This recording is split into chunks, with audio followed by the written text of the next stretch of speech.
In this video, I will show you how to send an order confirmation email on Shopify and how you can edit that email template. So to do this, just open up Shopify and then in the bottom left, click on settings.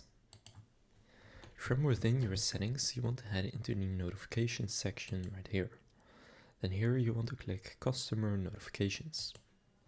Then here you will see order confirmation. And then you can see both the email and SMS. So the SMS says thanks for order, and then this is entered automatically from your store.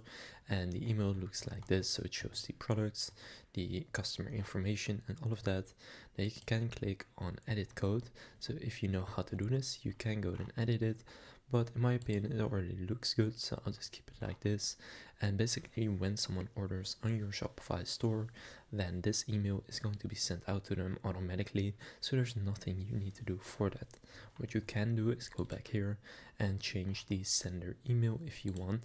So automatically it's set to the email you used at sign up, but you can also change it to a different email address if you want. Now you will also need to verify the email address you want to use in order to actually send it so that they know you have access to this email.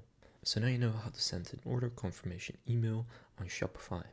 If this video was helpful, please consider leaving a like and subscribing to my channel. With that being said, I will see you in the next video.